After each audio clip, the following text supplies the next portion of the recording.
Assalamualaikum warahmatullahi wabarakatuh.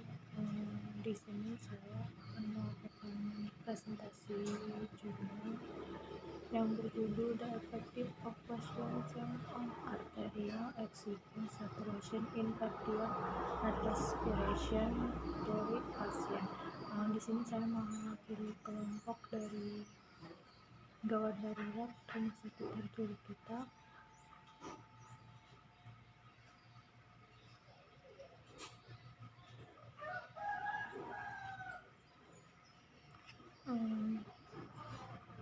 Yang pertama yaitu latar belakang gagal jantung kognitif atau CHF merupakan penyebab kematian nomor 1 di dunia. Jumlah gagal jantung di Amerika Serikat kira-kira 5,7 juta orang dewasa dan 550.000 kasus baru didiagnosa setiap tahunnya. Diagnosis gagal jantung berkontribusi terhadap 287.000 kematian per tahun. Sekitar setengah dari orang yang mengalami gagal jantung meninggal dalam waktu 5 tahun setelah didiagnosis. Negara Indonesia menduduki peringkat keempat penderita gagal jantung kognitif terbanyak di Asia Tenggara setelah Filipina, Myanmar, dan Laos. Prevalensi penyakit gagal jantung di Indonesia pada tahun 2013 sebesar 229.696 orang.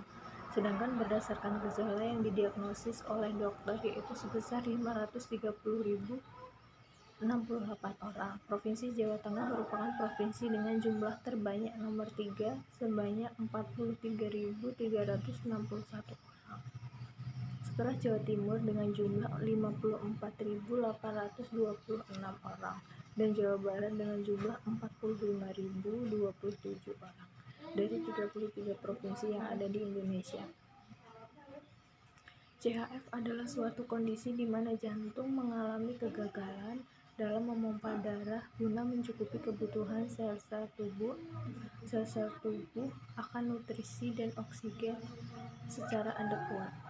Hal ini mengakibatkan peregangan ruang jantung guna menampung darah lebih banyak untuk dipompakan ke seluruh tubuh atau mengakibatkan otot jantung kaku dan menebal. Jantung hanya mampu memompa darah untuk waktu yang singkat dan dinding otot jantung yang melemah tidak mampu memompa dengan kuat. Sebagai akibatnya, ginjal sering merespon dengan menahan air dan garam. Hal ini akan mengakibatkan bendungan cairan dalam beberapa organ tubuh seperti tangan, kaki, paru, atau organ lainnya sehingga tubuh kalian menjadi bengkak. CHF merupakan suatu kondisi yang sangat memerlukan pengawasan yang ketat, salah satunya pada saturasi oksigen. Mempertimbangkan perlunya perubahan posisi dan pentingnya pengukur saturasi oksigen darah arteri. Saat ini penelitian dilakukan untuk mengetahui pengaruh perubahan posisi pada saturasi oksigen arteri pada pasien jantung dan pernafasan dibandingkan hasilnya di berbagai posisi dan titik tubuh. Untuk bab 2 yaitu analis jurnal. Untuk yang A yaitu cara mencari jurnal. Jurnal didapatkan melalui langkah-langkah sebagai berikut. Yang pertama yaitu membuka situs www.google.com. Yang kedua membuka website Google Scroll. Kemudian menelusuri menggunakan keyword Patient for Patient of Cardiac in ICU. Membuka salah satu judul jurnal yang sesuai yang dipublikasikan dalam 5 tahun terakhir. Mendownload jurnal publikasi dalam bentuk PDF. Yang B yaitu resume jurnal. Judul penelitiannya yaitu The Effect of Potassium Change on Arterial Oxygen Saturation in Cardiac and Respiration Patient Randomic Clinic Trial. Untuk nama peneliti yaitu Najafi S.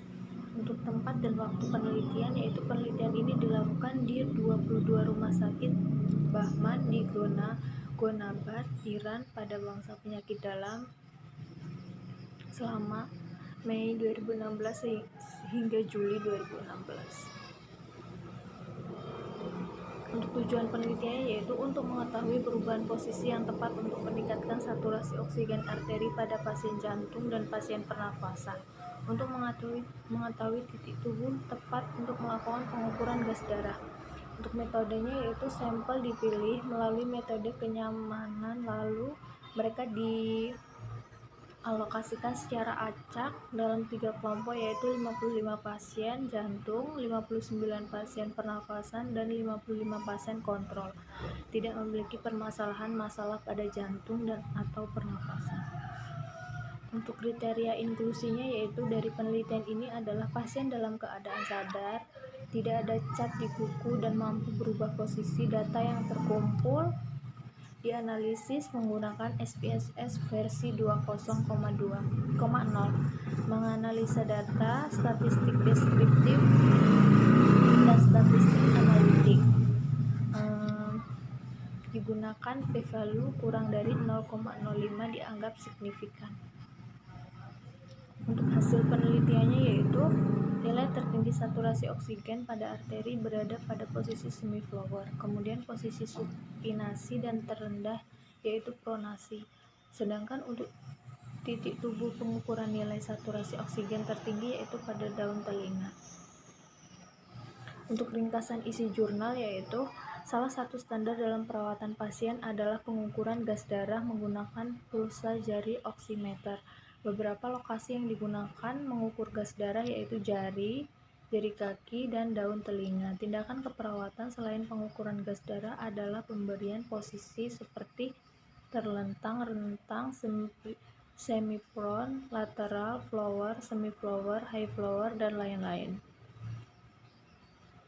Hasil penelitian berdasarkan ANOVA satu arah menunjukkan bahwa usia dari ketiga kelompok tidak menunjukkan perbedaan yang signifikan, yaitu P sama dengan 0,05. Berdasarkan uji chi-square jenis kelamin tidak adanya perbedaan yang signifikan, yaitu P sama dengan 0,48. Dan tidak ada perbedaan yang signifikan antara kelompok dalam hal status perkawinan, yaitu P sama dengan 0,41.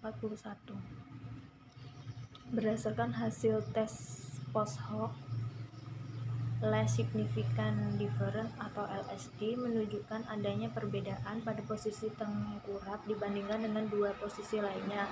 Persentase saturasi oksigen rata-rata pada posisi perut bagian bawah kurang dari posisi semi-flower, dan sisanya itu juga memiliki tingkat tertinggi di posisi semi-flower.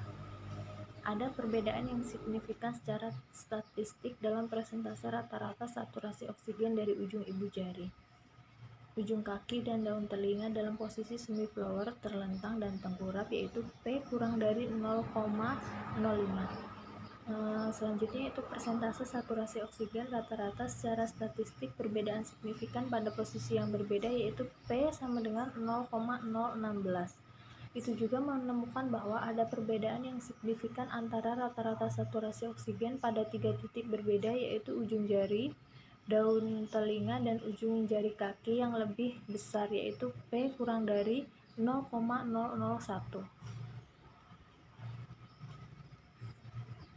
Untuk bab 3 pembahasan yaitu persentase saturasi oksigen rata-rata secara statistik perbedaan signifikan pada posisi yang berbeda, yaitu P sama dengan 0,016. Jadi bahwa persentase saturasi oksigen rata-rata dalam posisi tengkurap secara signifikan lebih rendah dari posisi terlentang dan semi-flower. Saturasi oksigen arteri di semi-flower, posisi dan titik aurikular lebih tinggi pada ketiga kelompok pasien dengan dan tanpa gangguan kardio pernafasan dibandingkan posisi dan titik tubuh lainnya. Hal ini mungkin dikarenakan pada posisi tersebut terjadi pengurangan tekanan organ perut pada apertur dan memungkinkannya bergerak lebih banyak karena peningkatan volume paru-paru.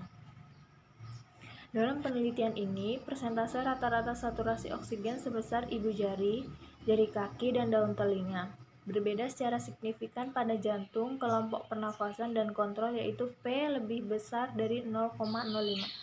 Oksigen rata-rata persentase kejenuhan daun telinga jauh lebih tinggi dari ujung jari kaki dan ibu jari. Temuan ini konsisten dengan hasil Mosayebi Z et al. Penelitian yang juga melaporkan itu saturasi oksigen arteri selalu lebih rendah pada ekstremitas bawah daripada ekstremitas atas. Untuk bab 4-nya itu penutup. Untuk kesimpulannya itu berdasarkan hasil penelitian di atas, posisi semi flower merupakan posisi yang paling tepat pada pasien dengan gangguan jantung maupun pernafasan. Hal ini mungkin dikarenakan pada posisi tersebut terjadi pengurangan tekanan organ perut pada apertur dan memungkinkannya bergerak lebih banyak karena peningkatan volume paru-paru. Selain itu, pengukuran saturasi oksigen arteri lebih tepat dicek pada daun telinga karena saturasi oksigen arteri selalu lebih rendah pada ekstremitas bawah daripada ekstremitas atas. Untuk sarannya yaitu diharapkan bagi perawat maupun tim kesehatan lainnya untuk mempertimbangkan posisi semi flower sambil memberikan asuhan keperawatan dan mengevaluasi saturasi oksigen arteri untuk jantung, pasien pernafasan, dan bahkan tanpa penyakit pernafasan dan jantung. Untuk yang kedua yaitu diharapkan juga bagi perawat maupun tim kesehatan lainnya agar dapat mempertimbangkan pengukuran saturasi oksigen pada daun telinga. Mengingat pada penelitian ini saturasi oksigen tertinggi berada pada daun telinga. Sekian presentasi dari saya. Apabila ada salah saya mohon maaf. Wassalamualaikum warahmatullahi wabarakatuh.